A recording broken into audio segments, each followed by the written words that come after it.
Me corresponde hacer la breve presentación del profesor Koens.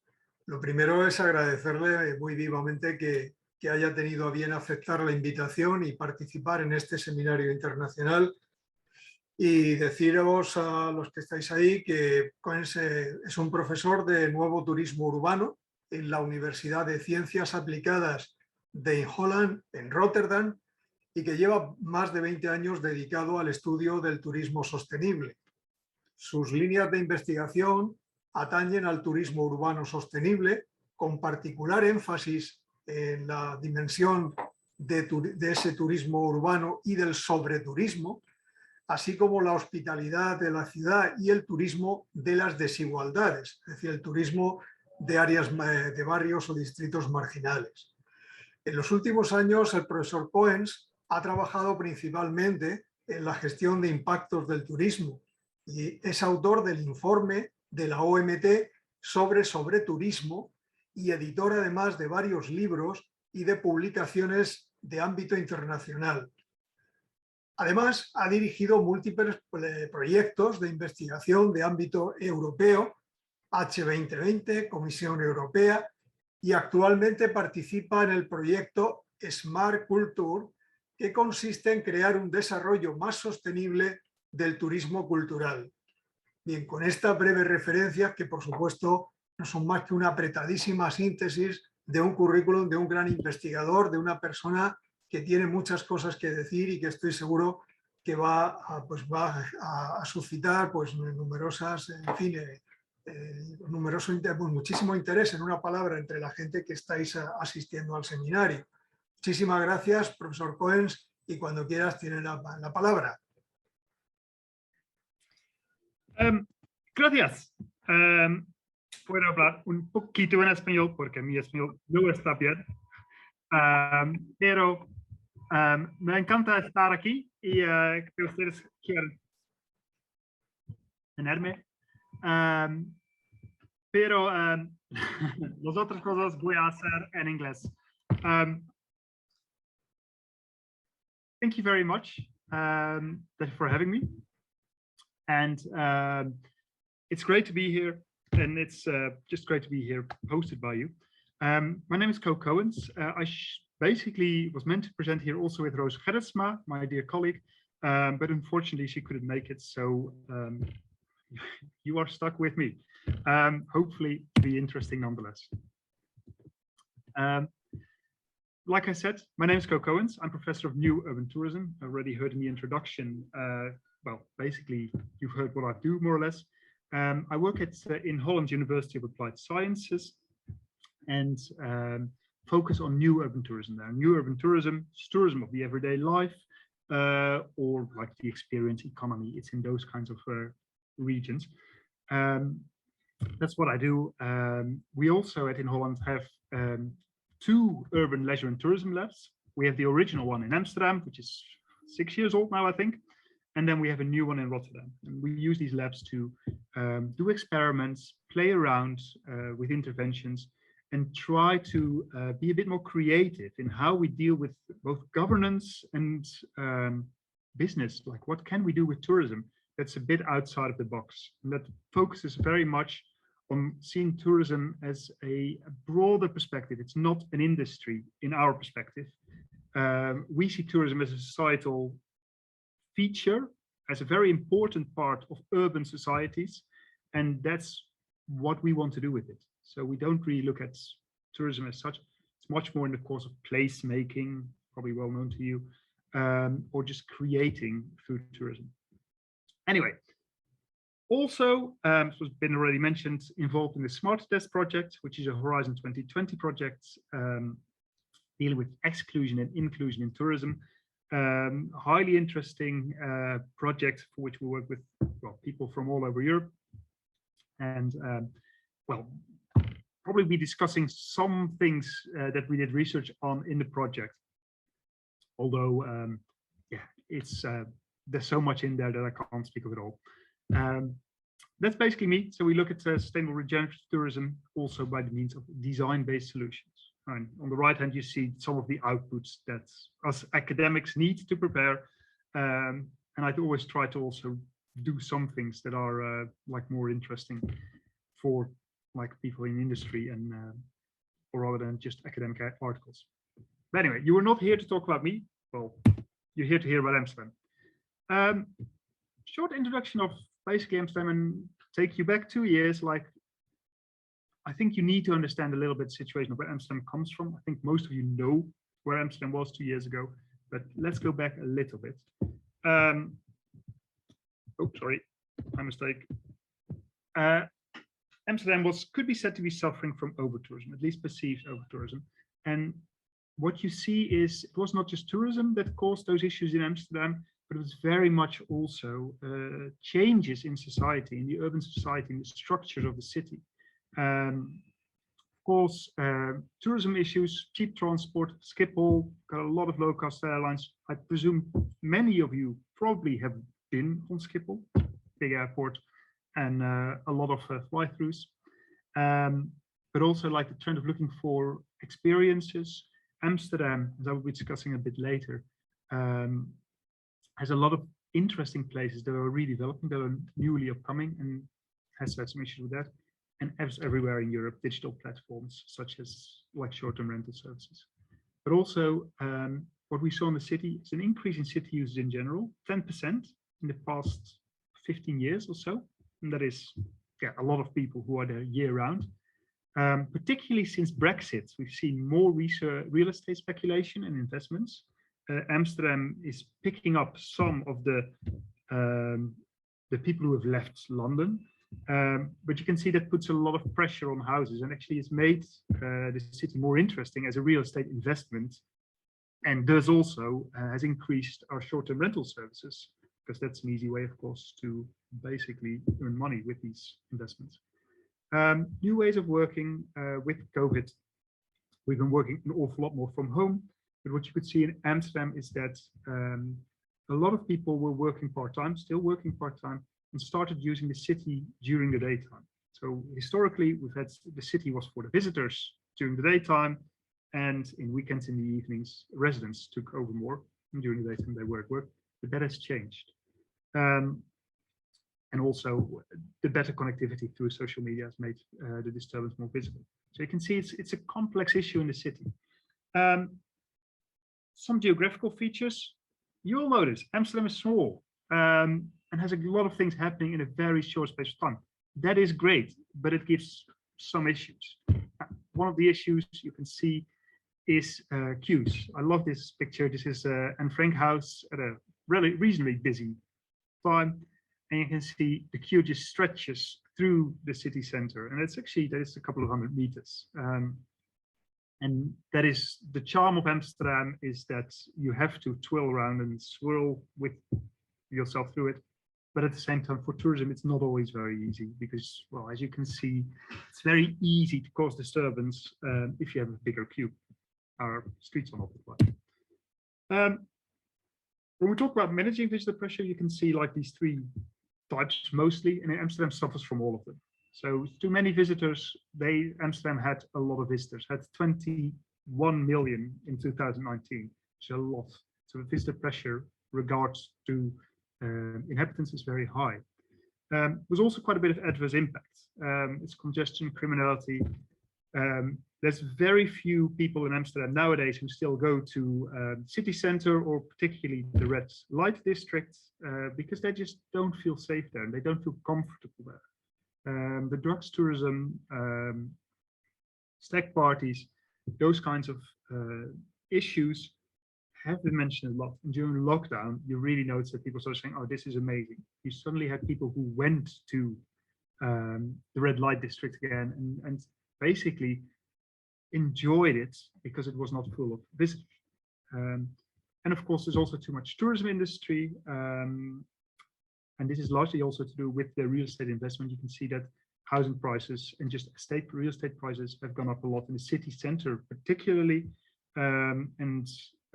There's just a lot of cheese shops, chocolate shops, etc. So Amsterdam suffers from basically the whole lot. It was an over-touristified destination. And on some particular issues, the wealth was limited, sticks to a number of actors.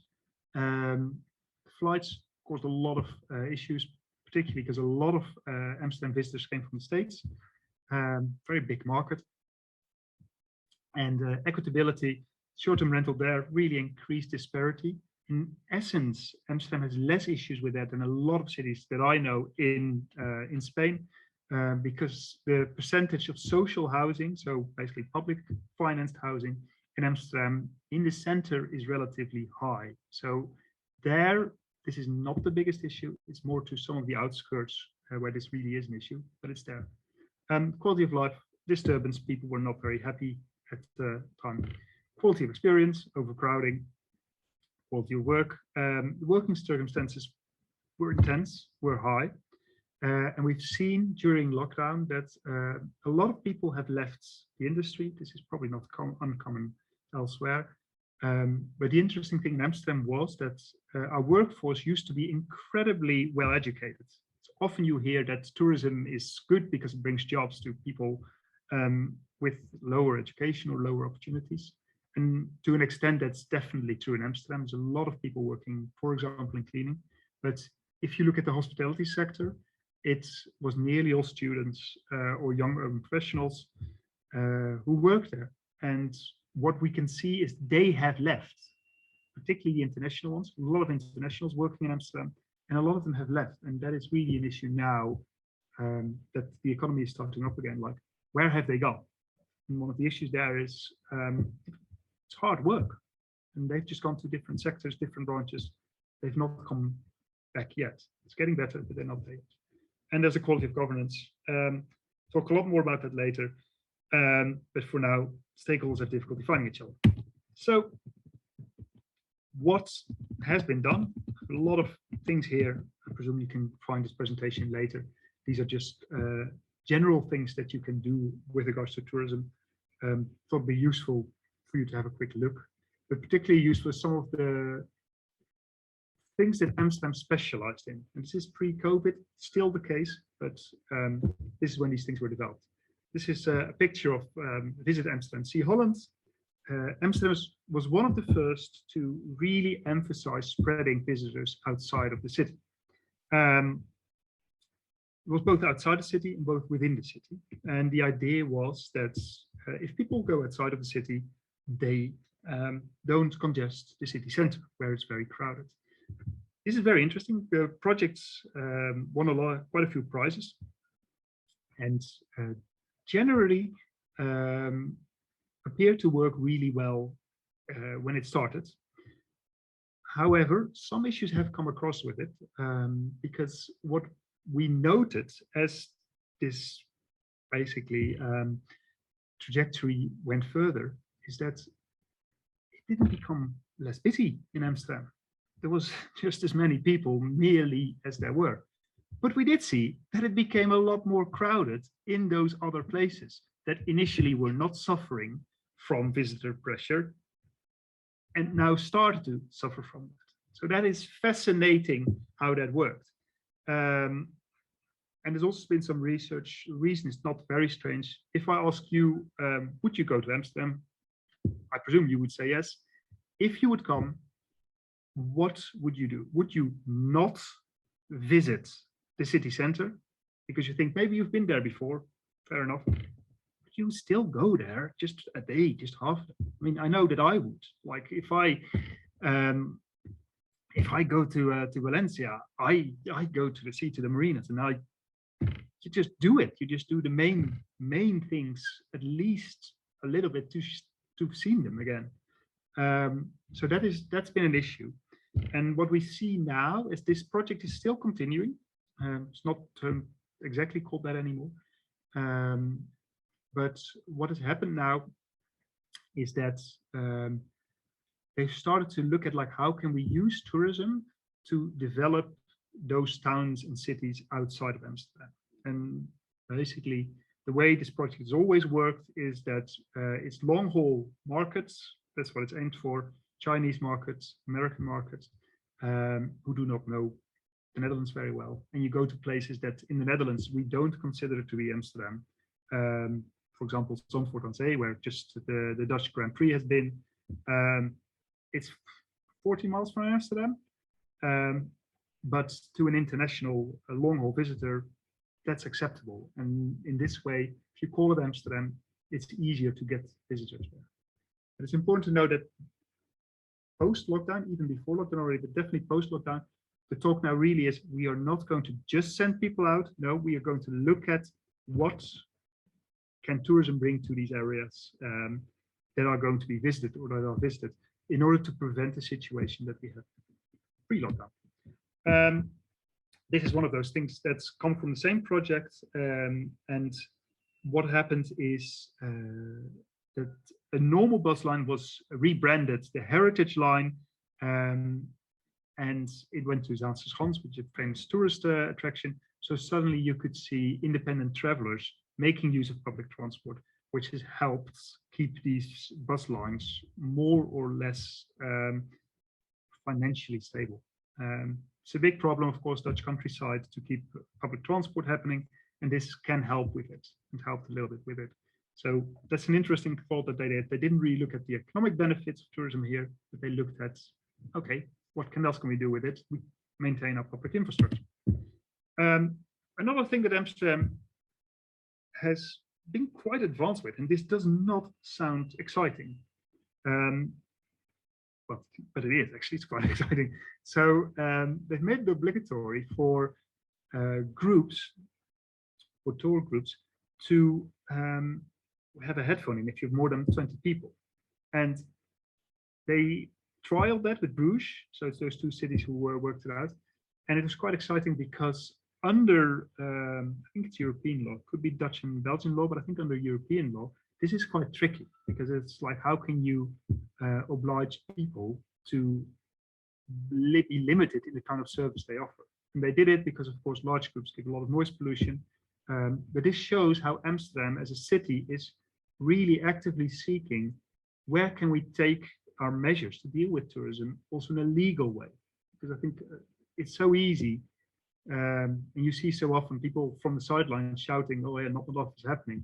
But the legal framework is so complex. And I thought this was quite exciting. They really seek to push the boundaries legally. Like, what can we do? What can we get away with? Or how can we just stay within boundaries and still reduce annoyances? Another thing they've done, and this is a project that well, we did, and we did together with, amongst others, Visit Ponencia, is a serious gaming to promote stakeholder engagement. As I said, it's very tricky for stakeholders to engage with each other. And this is a serious game to basically do that in a playful way. So we call it a challenge, but in essence, it's a safe space where people use cards, use digital, basically a model that digitally tells you what kinds of responses your actions have, to show the complexity of tourism, and to also show that a lot of things that you do not relate to tourism normally actually do relate to it. So this is quite, this highlights how in Amsterdam, tourism should not be seen, and it's not always seen as just a tourism industry. And then there was a City in Balance program that initiated quite a few of these things, initiated by the municipality, I think 2014, not entirely certain, but something about that time. It's the previous municipal governments prior to the current one did it, and that focused on the balanced city. So it was not just a tourism program initially. It was really about, like, how can we balance different interests in the city? But gradually over time, you could see it more and more becoming a tourism program. It really was about this, like, what is the impact of visitors on the city? And they tried to cope with that by small experiments and interventions, seeing what happened, and what could we do with it. Interesting thing I find, is that when COVID struck, early 2020, the project was ended quite suddenly. And that is a little bit odd. I don't know why it was ended, but we have elections coming up next year. And it's quite odd that programs such as these end mid-term for a municipal government. And but they did. So normally you wait, of course, and then you change it or whatever. It's not ended. The content is still there, but the content has now gone to the different neighborhoods. So they've just taken away this communal layer and put the emphasis on the neighborhood to take responsibility for this. So that's an interesting change in dynamics that have come about. And it started during lockdown because there were not that many visitors, makes sense, but it's not turned back. And I'm trying to figure out if there are other reasons, but I've not been able to. So I can't give you any insights of that, but it's fascinating to see that these projects can sometimes just stop. Talked about quite a few things that Amsterdam has done. There's a problem there. A lot of it is just dealing with tourism and the effects of it. Not all of them, but some of them are. And the city, as any other destination that I know, has difficulty to reach stakeholders outside of tourism. And also, up until recently, those social and environmental gains for residents have been not recognized as much. It was much more, well, yeah, tourism is good for the economy, it brings in taxes, and that is the big benefit of tourism prior to COVID. And of course, if you look at the real benefits of tourism, they are not necessarily economic, because those benefits stick to a limited number of people. You can use tourism to create a better space, as they are now trying to do in Amsterdam, with the spreading visitors to outside of the city.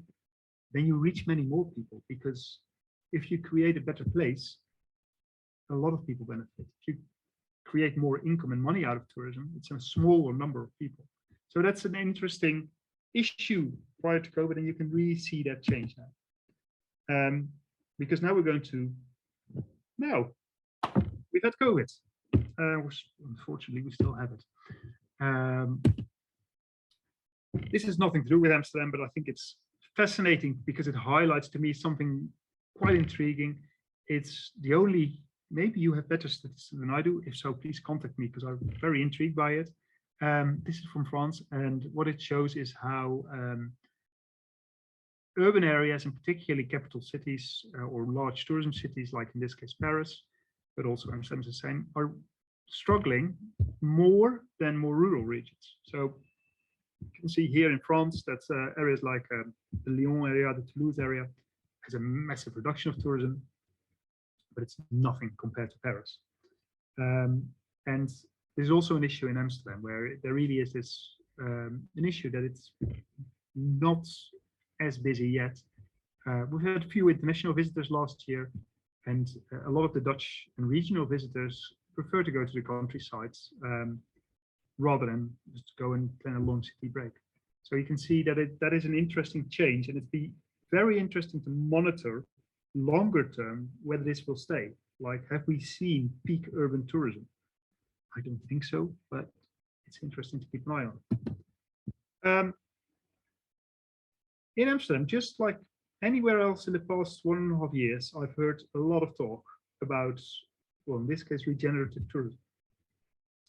And it's all about, it's going to be better, it's going to be transformative, new business models, quality jobs, resilience. You can't think of a buzzword that has not been thrown at tourism development post-COVID. I'm sorry, I sound very cynical. I am a little bit cynical. But it's not because I want to be, it's just I've not seen that much changes post-COVID.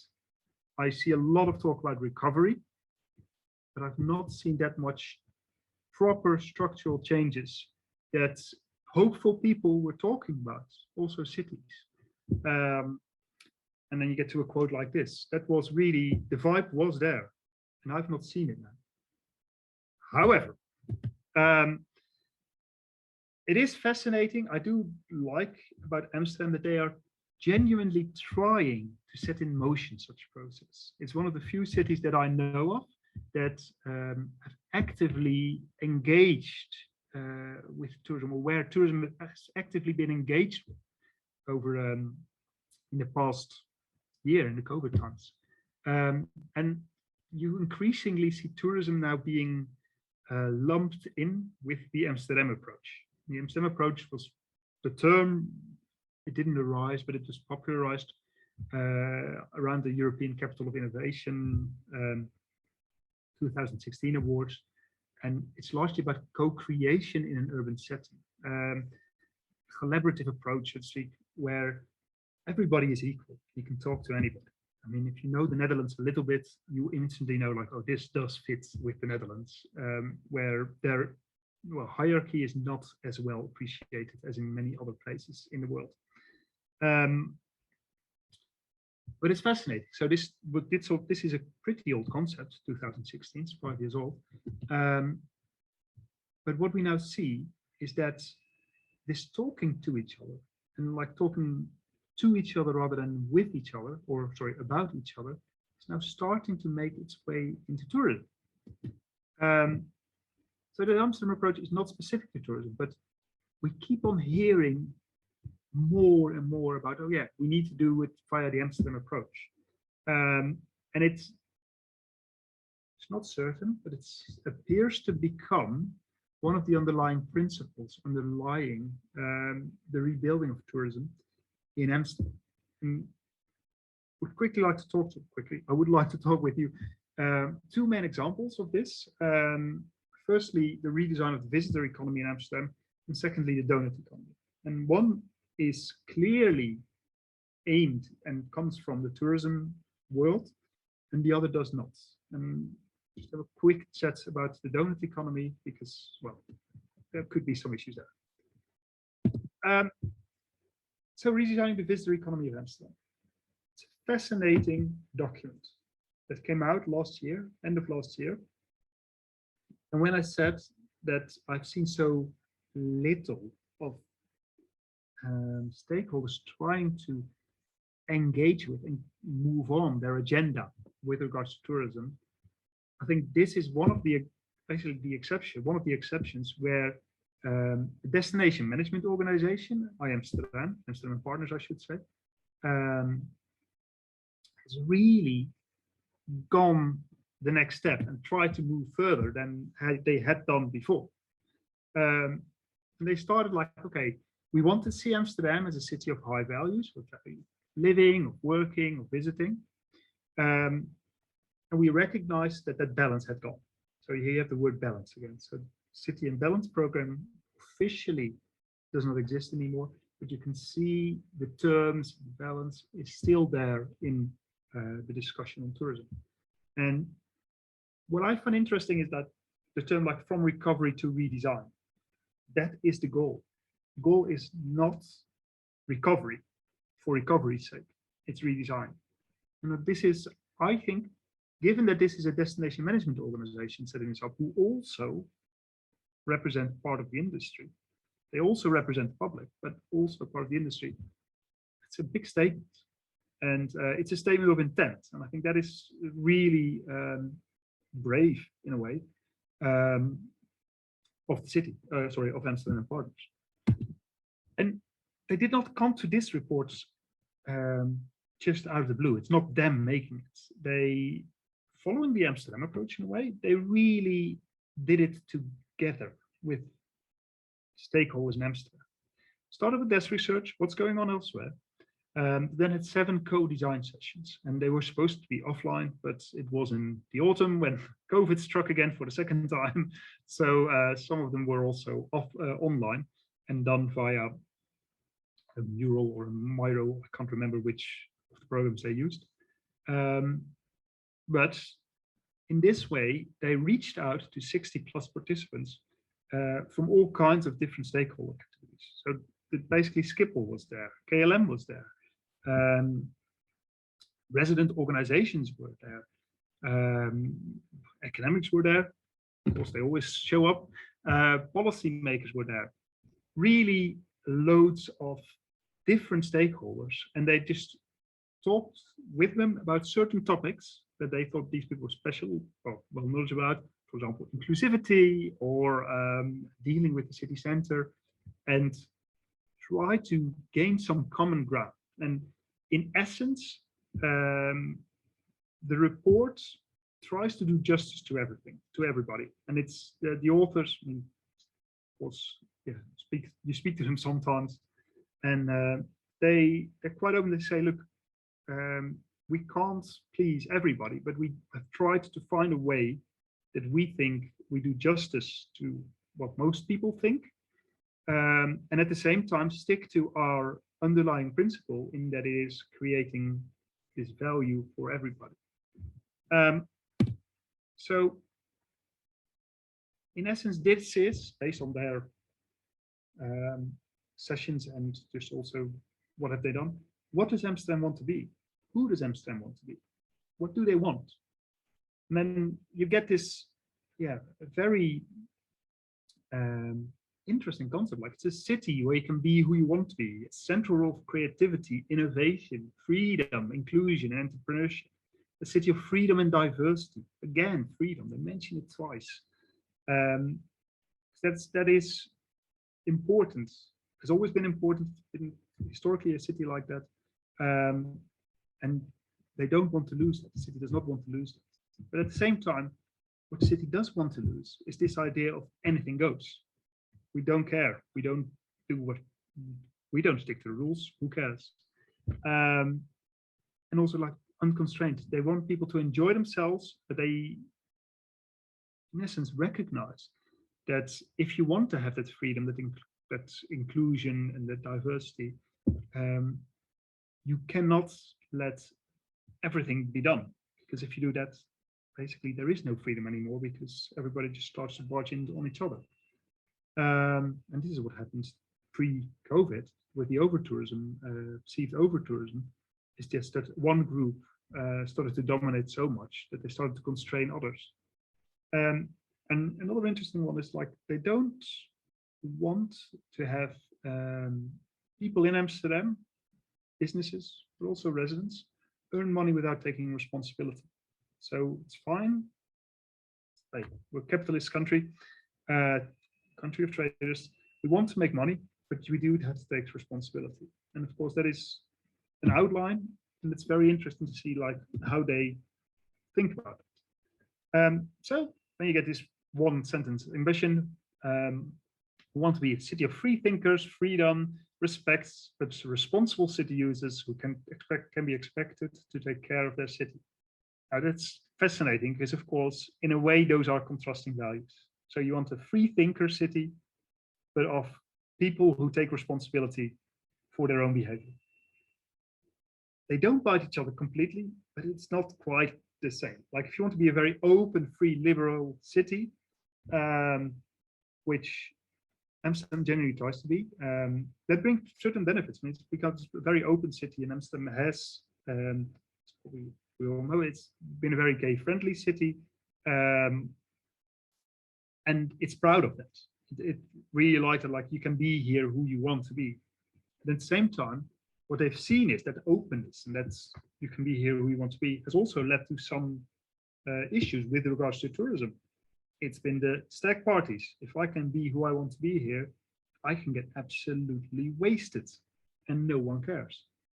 So these things bite each other, and the city is still struggling how to find it. And this document tries to find some sort of compromise there. What has it done? So 7 main recommendations. Trying to consciously create visitors. I'll go into these a bit more specific next. But so we don't want anybody. We want to create visitors that we want. I like that idea. Like, how can you create somebody? Steer based on insights, not blindly, but just we want to know what we're doing. Reward good business practice. Okay. Get the neighborhood involved. Manage your nights. It's a very important thing in the city. Because quite a few of the issues in Amsterdam were dealing with what happens during the night. It's fascinating here, basically because it deals with all of these things. But we talk about visitors and about city users, and not so much tourists. So when we talk about managing the night, it's not just the visitors that need to be managed, it's also residents. Creating a livable city center, and also redesign public spaces for good. To better and nice. So consciously creating business. How do we do that? Well, it's basically about attracting bright kind of visitors. It's right from marketing to branding, standard thing. Trying to spread visitors locally, but based on local routes to so fit them better to their locality, also in the region. And this is where it gets a little bit novel. There were recommendations in there to increase taxes. So a daytime tax, but also a tax on basically visitor tax if you come by plane. And also calls to more strictly regulate accommodation and just not short-term rental, but a lot of accommodation, just to ensure that people who came to visit Amsterdam paid more taxes, contributed more financially to the city. The problem there is it has not specified exactly how this is going to be done, but we'll get to that later. Second point, steer based on insight. So, well, Valencia is really, in my opinion, one of the more advanced cities when it comes to smart tourism solutions, and Amsterdam wants a bit of that too. So try to steer more with data, find more about data, digital means for crowd management, who's coming, and how can we steer visitors once they're in the city.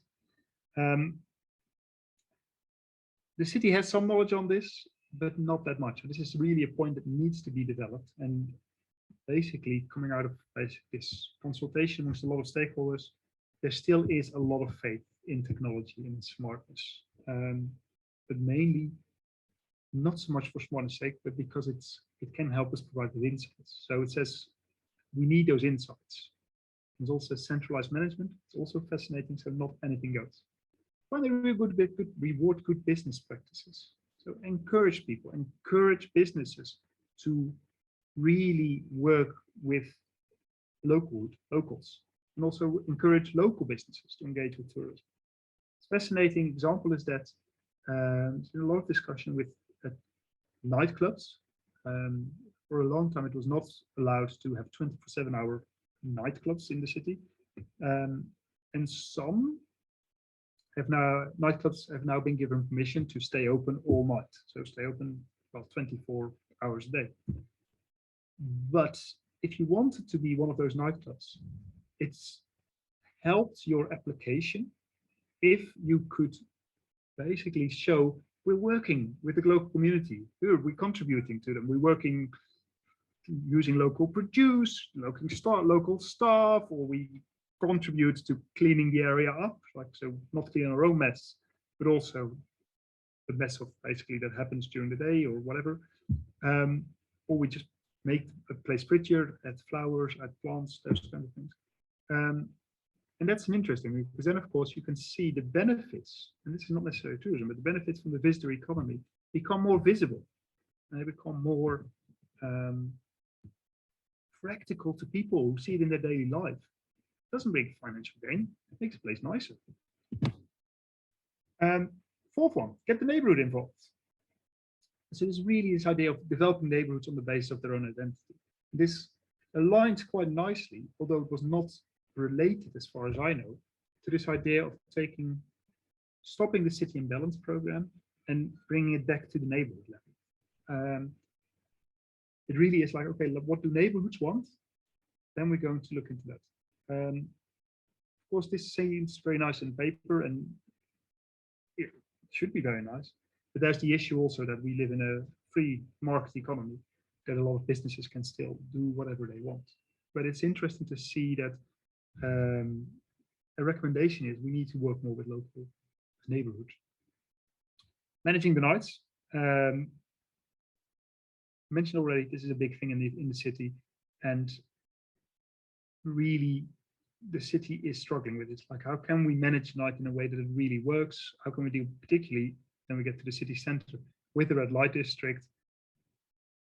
How are we going to do this? Because that's such party life or enjoyment in the evening, let's put it in a positive way, is such a big thing of the image of Amsterdam.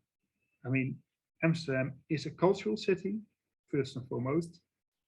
Probably second, it's a city where you also can just have a great drink and just enjoy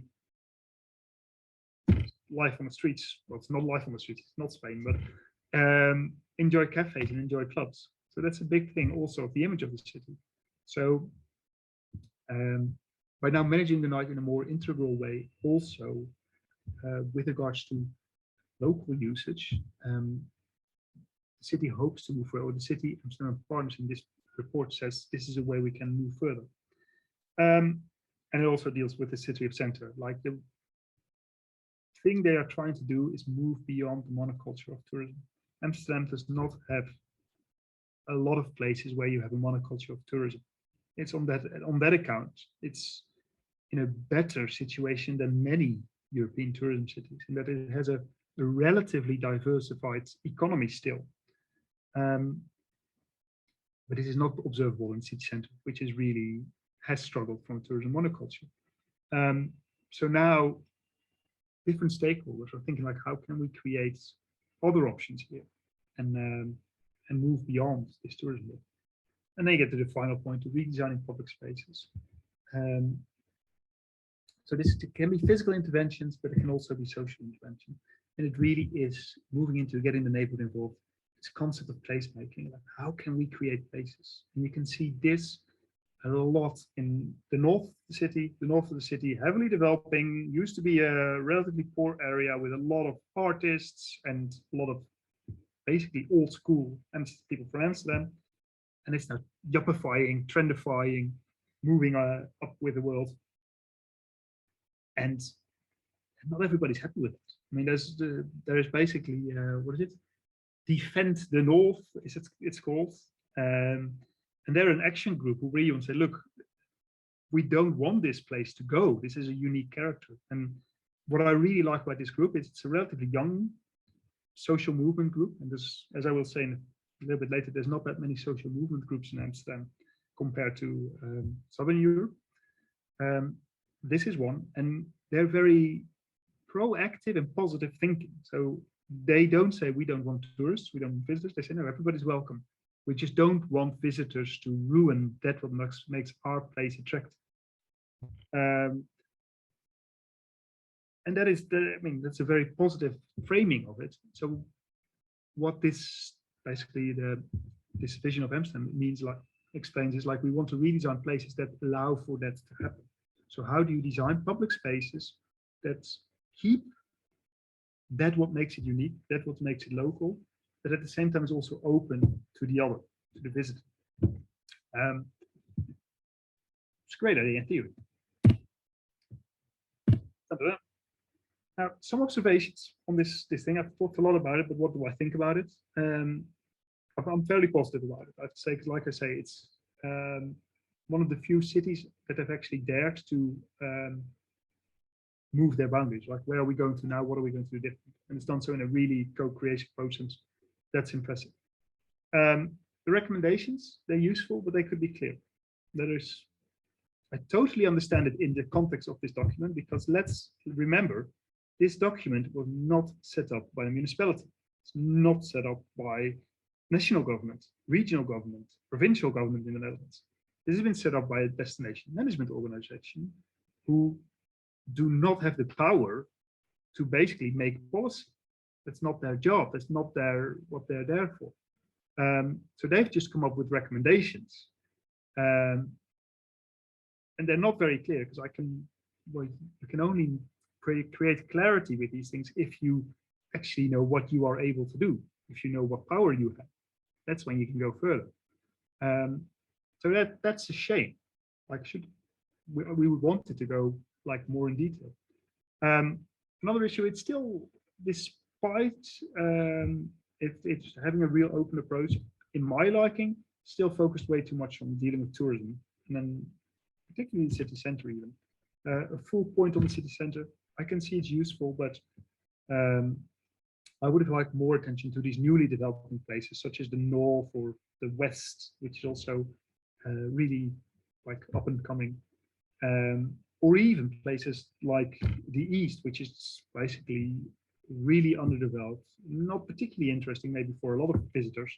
But if we are talking about like using the power of tourism to develop areas, that could be an area. So I would have liked more on that. And there's not been that much attention to visitor streams going into the city. There's been some on it, and it's in there, but it's largely on how are we dealing with that what is coming. It's like the control over we don't want this, it's not in there. And again, I can understand it because of it comes from a destination management organization. They have no control over this. So yeah, you can say whatever you want then, but that's not very believable in a way. But it is a shame because of course this is one of the things that is a problem and that has been picked up by other stakeholders. So in essence, it's a useful starting point, but we need follow-up by the municipality. And this is where it gets fascinating, because there has not been, as far as I know, fairly, well, I know quite a bit about it. It's not been taken that much further. It's been taken into account and it's going through the wires and we're thinking about it and we're doing things. And some things have happened, but this has been a finished product for over a year now. Not over a year, nearly a year now. How much is happening? And that is fascinating. And relates a little bit to the next example. It's also like we also have the Amsterdam donut economy. Amsterdam has also decided, or somebody, the municipality of Amsterdam decided they really want to see if they can use Amsterdam as a donut city approach. Don't know if you know the donut economy. It's an economic concept developed by Kate Raworth, where rather than going for growth, we try to stick within our limits and then the picture. So you can have basically an ecological ceiling and a social foundation, and you need to develop your place, destination, city within those boundaries. And if you go over, you're in trouble. If you go under, your social foundation is going. So it's a radical new way of looking at economic development. It's interesting, it's useful, it's nice. It's largely operating outside of the realm of tourism in Amsterdam at the moment. If you want to really know more about it, because things are happening, Shirley Newland is a PhD in the Netherlands who is basically doing research on this at the moment. So I don't want to basically say too much. She knows far more about it than I do. But what is interesting is that the emphasis within the donut economy in Amsterdam has been largely on social issues, social housing, social development, environmental issues, urban planning. Tourism has not been that involved yet. And I think it's a shame because I think it's a powerful lens to look at tourism also. And I just don't know to what extent the industry is connected with this yet. Can be me not knowing enough about it, but I should know about it a little bit. I mean, I tend to speak to some people there. So it's developing and it can still happen, but it's not there yet. I think that brings us back to that Amsterdam approach. So co-creation, sharing, doing everything. These are some examples of where this has been happening. Both of these examples fit within what should be the Amsterdam approach. And it works in Amsterdam. It's with direct contacts between stakeholders, little hierarchy. You can just talk to whoever you want and people will listen. It's a small city, small spaces. And in essence, it's the ultimate in poldering. It's a little joke. I don't know if you know the polder mechanism, but that's basically the way that the Dutch have for a long time done their business. It's about talking with everybody until everybody agrees. Whether that's a good way of doing governance is to an extent up for debate, but it does fit with the Amsterdam approach. We're talking about it. What do we want? Are you happy? Am I happy? So benefit is, in the end, you get a decision that's very widely shared. The problem is you find very difficult to go very radical, and it's very slow and it takes a lot of time. More seriously though, because I think I quite like poldering, is the follow-up of these initiatives. Where is the new policy, tourism policy? And who takes ownership? And when we come to like new tourism policy, I'm not expecting anything until March next year, because there's new municipal elections. So we just have to wait probably for new policy until then. And in a way, it's a shame because, of course, this is the moment that we should take the next steps to try to prevent COVID. To try to prevent over tourism if and when tourism comes up. And those issues, I think, largely lie with ownership. This is like, we're still doing research on this, how this all works. So this is all not fully researched yet. But there's an issue like, okay, who has ownership of tourism? Like the municipality has not got a lot of tourism specialists. So what you can see is the metropolitan region Amsterdam, which is Amsterdam and the surroundings, they also make policy for the city, well, not for the city, but for the metropolitan region. And they work very hard not to basically catch each other's flies or do each other's work. But of course, that makes it harder for either of these two municipal entities, because the metropolitan region is also a public body, to take ownership, say, well, this is what we're going to do. Once you get outside of Amsterdam, then it becomes easy.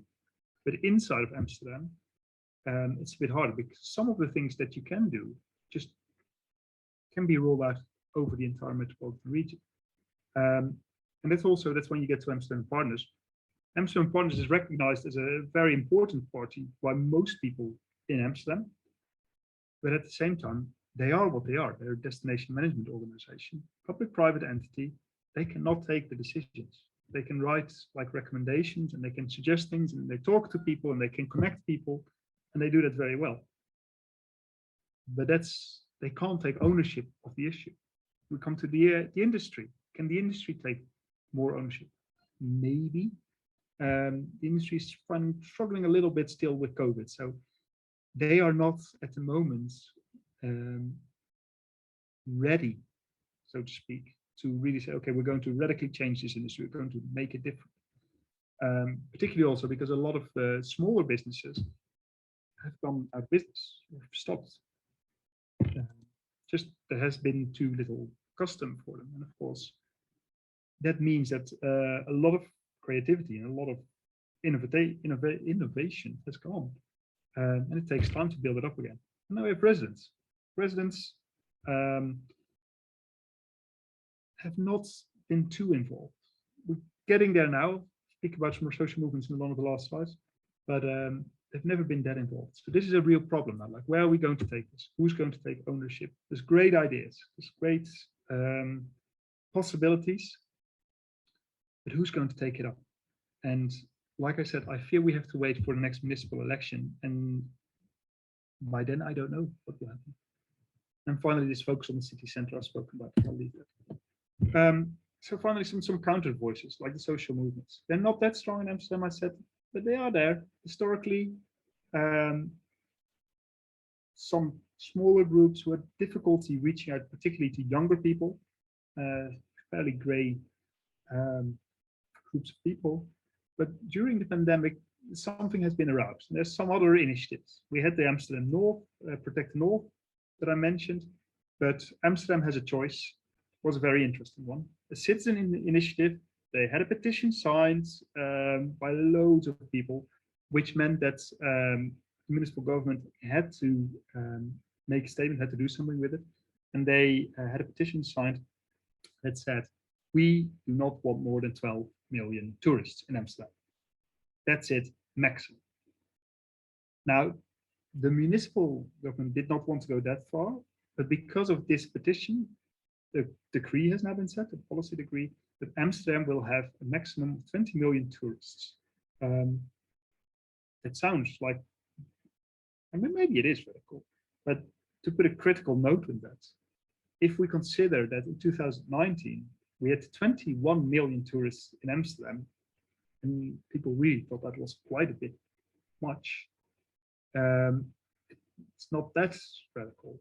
But also, the decree says not that we're going to close Amsterdam. No, once we reach near 20 million, we need to start thinking about solutions. Might it not be a better idea to think about solutions now rather than wait? So it's in a way, it's an interesting development, because of course it's one of the very first times that you really have this, like, no, we have a boundary that we set in. But we'll have to see how it works out in practice. I could be wrong in my cynicism, and it could work out really well. unfortunately, if I'm right, then it's less strong than it might have been. So there's reinvention, set municipal elections coming up, very interesting happening, but little action yet. But a very positive sign is that Amsterdam is actively trying. The city is trying and is experimenting. So it'll be very interesting to see where they're going. We're monitoring it. We're working with stakeholders in Amsterdam to create more inclusion, particularly, and see what we can do with that, and also to show the value of tourism. It's one of the things, like with our smartest project that I talked about, we really look at like how can we create more inclusion and have less exclusion, and really look at local-based, hyper-local solutions that we can find. And it's very, the city is a very fruitful playground for that, but it's not a perfect world, so we're not there yet. And hopefully, in 5 years' time, we can have another presentation where we say this has been amazing in Amsterdam, what's happened there. That was all that I had to say for now. Thank you very much. I can see there's a couple of questions. Shall I just quickly read out the questions because I have them here? Is that the easiest to do? Because then I have a question here from got Claudia Spechel bij Ingang, and it's like you mentioned that the projects to phase over tourism did not fully succeed as the city was still crowded. What failed? The main problem that we had with a lot of the projects that were done prior to COVID, in my opinion, and it's based on some research, is that they treated tourism as an economic sector, so that we basically focus on reducing or limiting the harms of tourism. And the problem is the numbers kept increasing, were so high, but that was not enough. So either you basically say we are having less tourists, we start talking to Schiphol, which for political reasons is incredibly difficult because Schiphol is in a different municipality as Amsterdam, so completely different legislation. More complicated than that, but that makes it harder. Or you say, rather than limiting, mitigating the negative effects from tourism, we try to stimulate positive effects from tourism. And you see that has not happened. It was really like we're going to limit the negative effects. And of course, if you try to limit negative effects, the best thing you can do is basically have there is no change. But if you get more people and you only try to limit your negative effects, you will still go down a little bit. It will still get a little bit more annoying. And this is what you saw, in my perspective, from what happened with the previous issues. To promote other cities, Utrecht, Rotterdam, The Hague. So there's a promotion of cities to other cities. Is it really worthwhile to spread tourists towards these cities? Have local residents been asked whether they want international tourists? I also personally enjoy that cities other than Amsterdam are not so crowded. I agree. No, and this was a problem. So this initially the spreading came from the idea that this would be a good thing, but we could limit density in Amsterdam and get people outside. And the cities where you saw most issues is Haarlem, and so these areas nearer even to Amsterdam, which were smaller and did not have as many facilities. Utrecht now also. Rotterdam and The Hague have not had that many issues yet because they're larger cities which came from a lower base. So they're big cities with relatively little tourists. So the issues that you really started seeing, issues were cities like Haarlem and Utrecht, and Leiden was coming up. Smaller cities. The bigger cities other than Amsterdam were okay. But indeed, this was not communicated, could have communicated better, been communicated better to local people, to make also like, do you actually want these visitors? And what you see now is that there is more discussion with visitors. Like, it's not so much like, do you want them or do you not want them? Because in essence, it's very likely that visitors will come. But what kind do you want, and how do you want them? I think that is post-COVID more hopeful approach to this, like, spreading than we have had previously, because indeed it is an issue that places without tourists can be nice too. Are there any other points that we have? Una pregunta en el chat de Ana Pastor. No hay. Está en el chat. La grande duración. God, el nuevo perfil de turista en busca de espacios más abiertos convenientes. It's not a question, it's a comment. So there is Sí, a. eso parece. Which one is it? Because my Spanish is not good enough to properly quickly read these. Sí. Is there anything in there? If there's other questions, feel free to whack them in the chat or to just ask them straight away. Oh, there's more coming up, sorry. Yes, there's another question in the. Yeah. Sí, además, Ana Torres Delgado e Isa Torres. What about the initiative to marry? Let's start with the bottom one and then we go to Ana Torres Delgado. To marry in Amsterdam for the day. That's a great fun, I think. So yeah, you can marry an Amsterdam person for a day. It was successful to the extent that it was interesting and it was fun and it was engaging for a lot of people.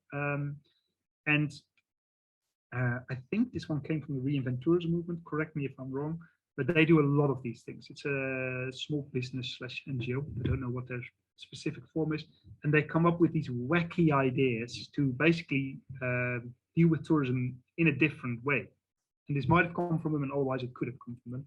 But it's see Amsterdam in a different way. And they do a lot of these small projects, and they are always engaging and fun and enriching for the people who do it. But the problem is they are very niche, and they often stay very niche, which is, I don't think, very strange. So for me, I see them as nearly as art. So it's art to show how you can think differently about tourism. But in themselves, they are not solid business models. So what is missing in a way is the next step. How do we make a business model out of this? And that is very difficult because maybe there is not a business model, and there need not be, because it's still just very engaging this. But so I like these kinds of initiatives. And if I'm not mistaken, like the Be in Amsterdam for a day, it may come back like as another like activity. I don't know if it's being run in a set, like as a business sense. So I don't know about that, whether it's been taken as a business and such. So that's what I think about it. Agreement among stakeholders. Yeah. You can always trust on Barcelona to basically up the ante a little bit on these things. And I say that with the utmost respect, because it is just an incredibly difficult situation. I've once made the joke in Amsterdam, saying like about the issues with tourism, there's no real issues here. If you want to see real issues, you need to look at Barcelona. That's where it's serious. We're just playing around here in Amsterdam. Of course, that's not the case, because there are issues, and it doesn't matter how bad they are. But confronting stakeholders, I think partially the benefit in Amsterdam is that the differences are not that strong yet. So Barcelona has become, over time, was already more dependent on tourism, and more people in the city have become dependent on tourism. So the difference between the haves and the have-nots within tourism is bigger. So that also means that those who gain have more to lose, which makes it harder to overcome these things. Amsterdam really has the benefit that it is a very diversified economy still. So that means that even tourism entrepreneurs appreciate that the city, appreciate that as an aspect of the city, so that it's not a tourist city. It's a tourist city, but not so much. So there's more openness there. I think partially it comes from this polder, like the Netherlands have an incredible consensus culture. It stems, if you want to know the background, from the fact that we had, based on religion, loads of different political parties who always had to go into government together, because none of them were strong enough. So over hundreds of years, you had this sense of like, we need to get our acts together. I don't know what the situation is in Spain on that matter, but that helps. It's become harder and harder with social media and with modern developments, and there are confrontations. I mean, it's not easy. And when I say there is some agreements, there are also people who still feel excluded. We should not kid ourselves on that.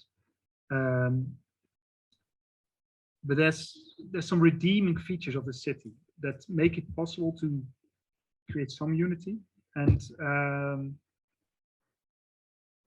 I can't compare with Barcelona, but I think that is basically what you see, that there is still enough well-being in the city for people to still want to work together and still be able to see the other side of the argument. I think that's a very important one. I can't talk about Barcelona, but I sometimes compare it to the situation that you have in the UK, where there's a massive issue like between groups as well. And those interests are just so far apart there. And that's not what you see in Amsterdam, even though people are, some people gain more than others. It's still open for discussion. So hope that's helpful. Muchas gracias, profesor Koens, por su magnífica presentación, una síntesis fantástica de un caso tan complejo y tan interesante como es Ámsterdam actualmente. También muchísimas gracias por la respuesta a preguntas muy complejas que sin duda nos trasladan que procesos similares a los vividos a Ámsterdam pueden ser interesantes que los analicemos desde otras perspectivas para ver en qué medidas son aplicables a nuestras ciudades y a nuestros entornos territoriales. Le agradecemos muchísimo su participación en el seminario. Hemos ido más allá de la hora prevista y decir a los asistentes que la presentación del profesor Koens estará disponible, el vídeo grabado en la web de la cátedra Prospect. Y si no hay ninguna última cuestión, daríamos por cerrada la conferencia del profesor Koens. ¿Hay alguna última? Pues gracias a todos y volvemos a vernos a las 7 de la... Apologies that I ran over time. Thank you very much, Professor Thank you very Koens. much.